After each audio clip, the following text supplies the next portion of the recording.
صلاۃ والسلام علیک یا سیدی یا رسول اللہ وعلی آلک و صحابک یا سیدی یا حبیب اللہ۔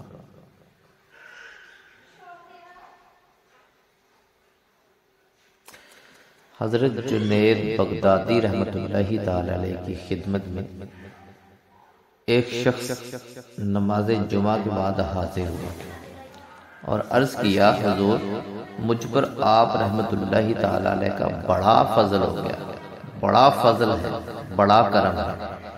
اگر آپ رحمت اللہ تعالی علیہ اپنے حلقے کے کسی ایک درویش کو میرے ہمراہ روانہ کریں گے تو آپ رحمت اللہ تعالی علیہ نے اس سے دریافت فرمایا، تمہارا مقصد کیا ہے؟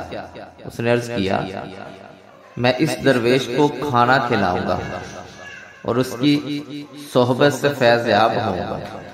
حضرت جنید بغدادی رحمت اللہ تعالی علیہ نے اس کی بات سنی تو چاروں جانب نگاہ دوڑائی، چاروں جانب دیکھا اور پھر ایک ایسے درویش پر نگاہ پڑی جس کے چہرہ پر بھوک اور فاقہ کشی کے آثار نمایاں تھے۔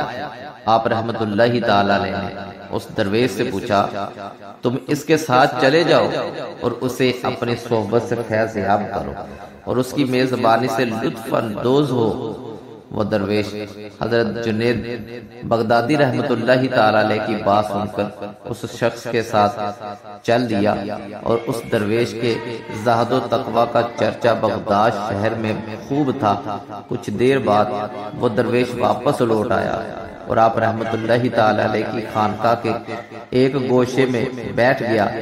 اس درویش کا میزبان وہ شخص بھی اس کے پیچھے پیچھے آیا اور آپ رحمت اللہ تعالی علیہ کی خدمت میں حاضر ہو کر عرض کرنے لگا، حضور جس درویش کو آپ رحمت اللہ تعالی علیہ نے میرے ساتھ بھیجا تھا وہ ایک لقمہ کھانے کے بعد بغیر کچھ کہے واپس لوٹ آیا۔ آپ رحمت اللہ تعالی علیہ نے جب اس کی بات سنی تو فرمایا، تم نے کوئی ایسی بات کی ہوگی جو اس کی طبع کو ناگوار محسوس ہوئی ہو، ورنہ وہ درویش اپنے میزبان کی دل شکنی نہ کرتا۔ اس شخص نے عرض کیا، حضور میں نے ایسی کوئی بات ہرگز نہیں کی جو ان کی طبع کو ناگوار محسوس ہوتی۔ حضرت جنید بغدادی رحمت اللہ تعالی علیہ نے جب اس شخص کی بات سنی تو خانقاہ میں نگاہ دوڑائی اور وہ درویش خانقاہ کے ایک گوشہ میں نظر آ گیا۔ آپ رحمت اللہ تعالی علیہ نے اس درویش کو بلایا اور یوں کھائے پیے بغیر واپس لوٹ آنے کی وجہ دریافت فرمائی۔ وہ درویش آپ رحمت اللہ تعالی علیہ کی بات سن کر بولا، حضور میں ایک مفلوق الحال اور فاقہ کش انسان ہوں، میرا وطن کوفہ ہے اور میں آپ رحمت اللہ تعالی علیہ کی خدمت میں اسی لیے حاضر ہوا تھا کہ اپنی حالت آپ رحمت اللہ تعالی علیہ سے بیان کروں، مگر غیرت کی وجہ سے کچھ نہ کہہ سکا۔ پھر آپ رحمت اللہ تعالی علیہ نے میری حالت کا اندازہ خود لگا لیا اور مجھے اس شخص کے ساتھ جانے کا حکم دیا۔